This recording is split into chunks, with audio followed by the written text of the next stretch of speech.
Je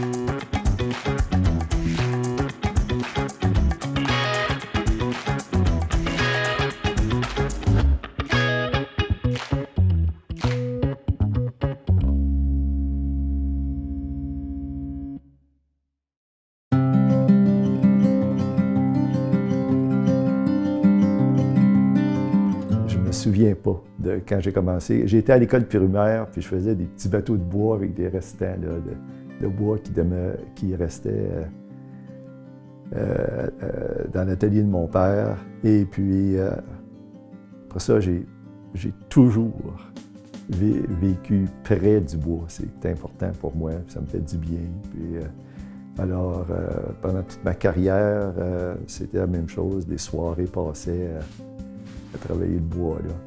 Ah oui, je ne sais pas pourquoi est-ce que c'est comme ça, mais ça a toujours été présent.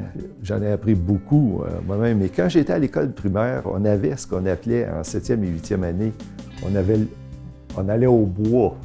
Les gars allaient dans un atelier de menuiserie. Les filles allaient dans un atelier de cuisine. Et puis là, moi, je gobais là, ce que le professeur nous disait. J'étais fasciné par ça. Puis j'ai fait des petits projets. Puis il me semble que je réussissais bien. Alors, tu sais, moi, j'ai pas le sens des couleurs, mais j'ai le sens des formes. OK? Et dans ce sens-là, le statuaire grec me fascine. OK? Et puis, les différentes modes sur les rois en France, ça a été énormément...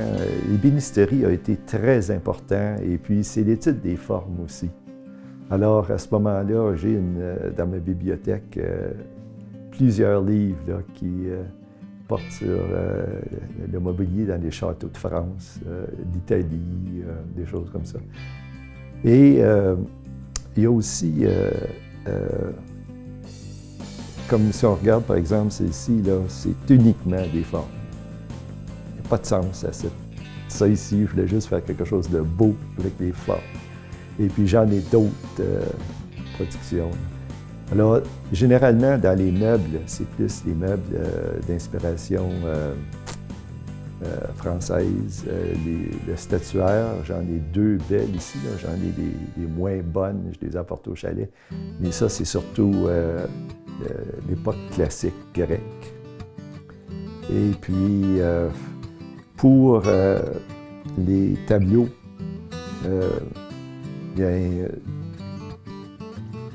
j'explore, je me laisse aller. Ah bien, il y a eu une époque où le ministère de l'Éducation donnait de l'argent pour des cours de soir pour les adultes. Et ça, j'ai suivi ça pendant longtemps, mais au fond, ce qu'on faisait, c'était nos projets, là. Et puis, on se référait à l'enseignant lorsqu'on voulait avoir des conseils. Et moi, je ne me suis pas gêné. J'ai fait de très, très belles choses à la suite, d'excellentes suggestions qu'on m'avait faites. Et puis, après ça, je me suis aventuré dans différents projets, comme par exemple ce présentoir-ci.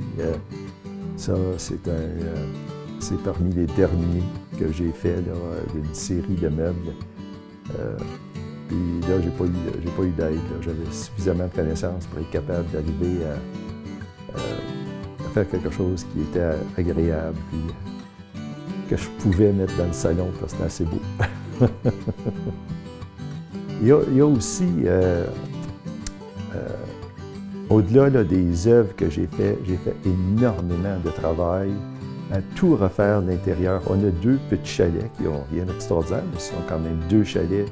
J'ai refait pièce après pièce, tout le plaquage intérieur. Mais ça m'a pris pendant trois hivers. Et puis, à ce moment-là, j'ai pas fait d'autres choses pendant ce temps-là parce que c'était comme énorme, ça préparait planche par planche. Là. Mais ça, j'ai énormément de satisfaction lorsque je rentre dans mes chalets et je vois là, que ce bois-là, parce que pour moi, la présence du bois me fait tellement de bien.